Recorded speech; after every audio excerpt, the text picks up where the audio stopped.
KFDI, good morning. Hello, Lee Brice here. Lee Brice, good morning. Good morning. How are y'all? I'm really great. Really been looking forward to talking with you. It's been a hot minute since you and I saw each other when you did the show at the Cotillion. More on that in a bit.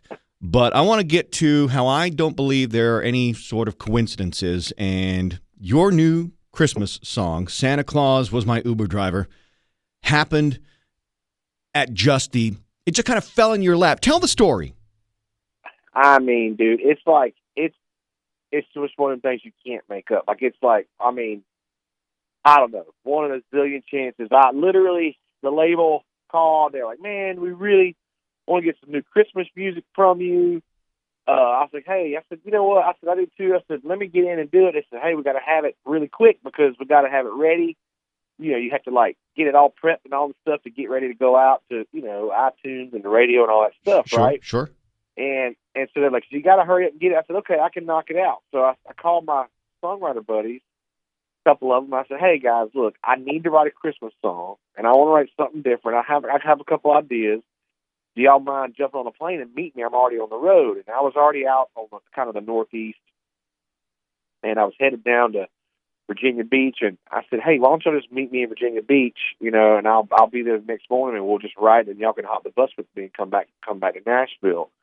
And I said, okay, cool. So they jumped on a plane to come specifically write a Christmas song. And we just happened I was going to Virginia Beach to play a show, and so they flew in to Virginia Beach.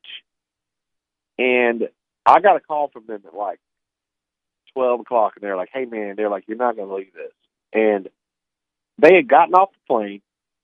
They were outside waiting on a car, trying to find a car to take them to me. And they called multiple Ubers, multiple cabs and stuff. Nothing would answer. Finally, they got one person that answered them. A red car pulls up. The back license plate said 1 Santa 1 on it. The dude driving was Santa Claus. He had his red hat on the dash. He literally started telling us about how he likes to get out of the house. Mrs. Claus, he can get out and have a little time apart. He goes and drive Ubers he'll say, I'll just take a couple rides every night. He starts telling us about how he plays drums in a rock and roll band, all this crazy stuff. Right. And I'm like, so when they came and told me this story, they're like, man, and so what are the chances? And in Virginia Beach, 2 songwriters from Nashville are coming to meet me to write a Christmas song. And Santa Claus picks them up in an Uber driver to take them to me. And the song was born, and I'm telling you right now, Lee, if you don't make a Hallmark Christmas movie out of this story, you're missing an opportunity there, because what a fun story. But it goes further than that, because it kind of then leads into something you're really passionate about these days, and that is your selfie.live NFTs. Kind of explain how that's all working. Well, man, the deal was, I was like, I just want to be able to, and I've done some stuff after every show. I was like, I'm going to do a little post here. I'm going to do a new song every night. I've done different things over the years to try to connect with fans and stuff. And so, this kind of app came across my plate, and I was like, man, this is perfect. And so basically it's a simple way for people. I'm at my shows, and say you take pictures of me or whatever it is, or if we take a picture of me, whatever it may be, and you want to say hello, you want me to sign your picture, you want me to, address it to whatever. I mean, it comes up, it pops up on you sign up for this app and you put your picture in there, and then I get off stage and I immediately see all these pictures that people have submitted for me to just, take a look at, sign, say hello, whatever. And so I love to be able to connect with my fans like that. And so, they send in pictures, and I'm able to address it to them. I'm able to sign it. I'm able to heck, I've drawn little noodle faces on people. It's been fun. It's just a cool way to connect with selfie.live. And it really is. And it's free. People just sign up, and you just submit your photo. And I try to get to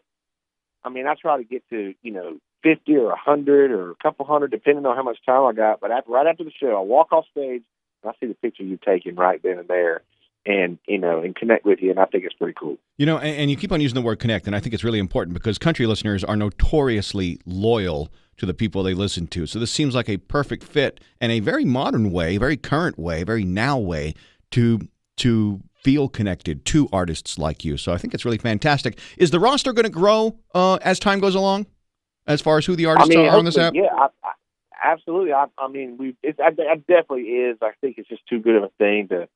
And I've already mentioned to a couple buddies like what it is, and they love the idea. So I think this year, and we just kind of got it up and going, kind of at the end of this year. So I think that this next year, there's going to be a whole lot more going on with other folks, so that you can't just come to my show. You can go to whoever's show, and they might, because I mean it takes 30 minutes or an hour after the show to sit there and go through a bunch of photos, and it's like you get to connect with so many people. Yeah. So it's just so cool to me and worth it, and a lot of my buddies are already down with it. So we'll see what happens this year, but either way, I know that it lets me do what I want to do. So that's kind of the whole point of it. Nice. I love it. So I download the selfie.live app. I got it on my phone, and it's really great if you start poking around on it. Find those photos when you go to an artist's show, and it's a great way to connect with them. Now, let's talk about a couple other things here. First of all, you just released a little while ago a new song that I absolutely love. It's called "Save the Roses," and I'm gonna tell you why I love it.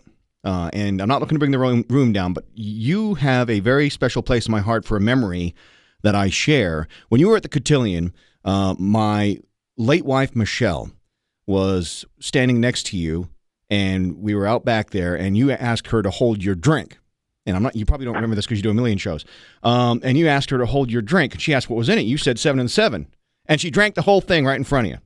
And we all laughed about it and everything, and it was such a great memory that I hang on to. She has since back in 2020 she passed of COVID, and it's just one of those things that I hang on to. And then I found this song that you released called "Save the Roses," and it just speaks to me as far as what her attitude was for the living who are mourning those who are no longer with us.